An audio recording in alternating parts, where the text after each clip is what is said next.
Yo, what's good, everybody? So what I want to do for you guys, obviously, is break down GJ and break down gold for you guys, so we can kind of see where where we can look for potential positions.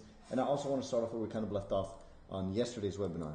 So one thing I discussed in yesterday's webinar is right once we saw a break under 162.300, we'll definitely see price come down to 161. So price broke here, but ended up pulling back and then continuing to go down right after that pullback, pretty much stopping out any sellers that were already in, myself included, because I did take a short right once this candlestick actually closed under support and it got faked out, which I ended up taking that loss, and I didn't end up getting back in to make that loss back plus more, which it is what it is. You know, it's part of the market randomness. And if you guys haven't watched that video on the course yet, I highly recommend you guys do go watch that video, because it was a very clean setup. 4-hour time frame closed under, the hour time frame closed under as well, and I took the position, you know, with the targets being here, my stop loss being somewhere up in this region here, which my stop loss did actually get hit. So again, you know, it's just part of that market randomness. Now, when it comes to GJ and what I'm going to be looking for tonight, if you consult with the daily time frame, what we can actually see is this head and shoulders pattern playing out literally perfectly. We have the left shoulder, we have the head, we have the right shoulder, and price is traveling down to the neckline. So I am going to be expecting price to come down into this 159 area. If price breaks, who knows, but we could potentially even look to buy here if price doesn't even break 159. If price does break under 159, though, we would look for price to ultimately come down to 157, where at this point in time, we'll actually start looking to buy.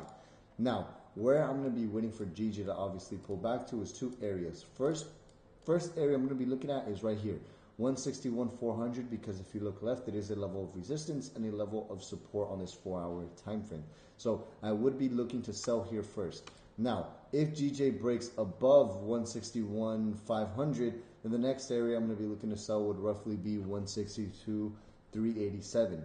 But let's say GJ actually breaks above and starts coming back down, I would wait for price to break under 161.200 to start looking to short again. If price can break under 161.200 to start looking to short again, then we have about 130 pip range to downside.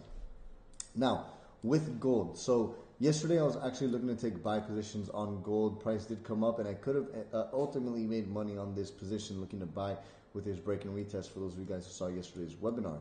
But now gold has actually broken this uptrend structure, this counter trend, and actually made new lows at 1874. So I'm going to expect gold to come back down into 1865, or if we look at the weekly time frame on 1865, you know, I'm not going to touch gold. But next week, what I'm going to be expecting tomorrow is if this weekly time frame can close above 1866, right, then next week I'm going to be looking to take buys, because we're going to be continuing on this bullish structure. Notice the break of this level of resistance. Notice how price is forming support as of right now, right? So next week I will look to start taking buys, most likely on Sunday. And what we can look for is some form of a double bottom here on the daily time frame.